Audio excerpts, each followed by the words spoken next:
ನಾನೇ ಜಗತ್ತಕ್ಕೆ ಭಾರಿ ಭಾರಿ ಎಂದು ಬಗಳುತ್ತಿರುವೆಯಲ್ಲ.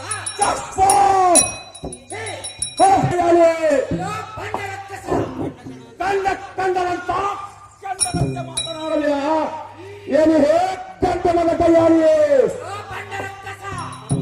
ಸರ್ವ ಮಾರ್ಪಾಲ ಕೊಂದಂತೆ ಎನ್ನಲ್ಲಿ ಪೌರಿಕೆ ತೋರಿಸಿದರೆ ನಾನು ಕೇಳಬಲ್ಲವನೇ. ಏನು ಕೊಂಡನೇನೆ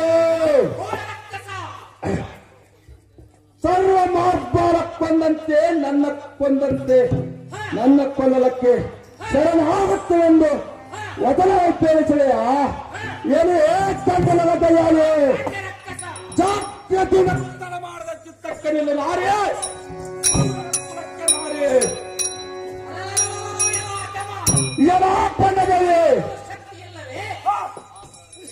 ಹಾಗಾದರೆ ನಿನ್ನ ಮರಣವಾಗಬೇಕಾದರೆ ಯಾರಿಂದಲಾಗಬೇಕು? ನಿನ್ನ ಸಂಕಲ್ಪ ಏನಿರುವುದು? ಸಂಕಲ್ಪಕ್ಕೆ ಸರಿಯಾಗಬೇಕವರೇ. ಹೇ ಅಮ್ಮ ಜನನಿ, ನಿನ್ನ ಆಟವು ತೋರಿದಂತೆ ಆಯಿತು.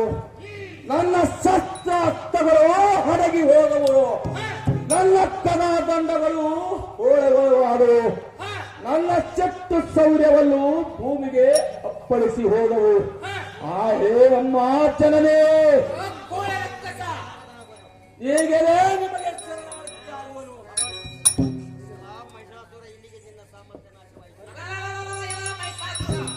ನಿನ್ನ ಸಾಮರ್ಥ್ಯ ನಾಶವಾಯಿತೆ. ಅಪರೂಪಗಳು ಬೇಕು, ಎಲ್ಲವನ್ನೂ ನೋಡಿಕೋ. ಪೂರ್ಣ ದೃಷ್ಟಿಯನ್ನಿಟ್ಟು ಎಲ್ಲರ ಯುದ್ಧಕ್ಕೆ ನಿಲ್ಲುವಂತನಾಗಲೇ ದೊಡ್ಡ ರಕ್ಕಸ. ನಿನ್ನೊಡನೆ ಯುದ್ಧ ಮಾಡಲಿಕ್ಕೆ ನನ್ನಲ್ಲಿ ಯಾವ ಅಸ್ತ್ರವೂ ಅಡಗಿ ಹೋದವು. ಹೇ ಅಮ್ಮ ಜನನಿ, ನಿನ್ನವ ಬಾಯಿ ಎತ್ತರದಲ್ಲಿ ಪೃಥ್ವಿ ಕಾಣಿ ಹೋದಂತೆ ಆಯಿತು. ಹೇ ಅಮ್ಮ ಜನನಿ, ನಿನ್ನ ಕೂಡ ಯುದ್ಧ ಮಾಡಲಿಕ್ಕೆ ನನ್ನ ಸಿಟ್ಟು ಶೌರ್ಯಗಳು ಅಡಗಿ ಹೋದವು. ಹೇ ಅಮ್ಮ ಜನನಿ, ನನ್ನ ಶಸ್ತ್ರಾಸ್ತ್ರಗಳು ಅಡಗಿ ಹೋದವು, ನನ್ನ ಕಣಾದಂಡವು ಮುಚ್ಚಿ ಹೋದವು.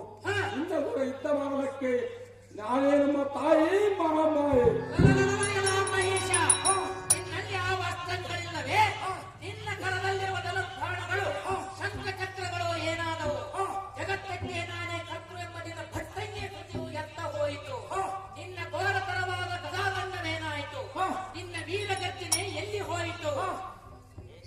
ಮಹಿಷಾಸುರ, ಮಾಡು ನೀನು ಮುಂದಿನ ವಿಚಾರ.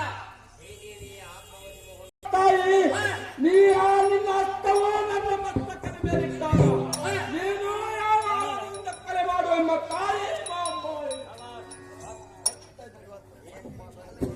ಅಪರಾಧಿಗಳನ್ನು, ಸರ್ವ ಭಕ್ತರನ್ನು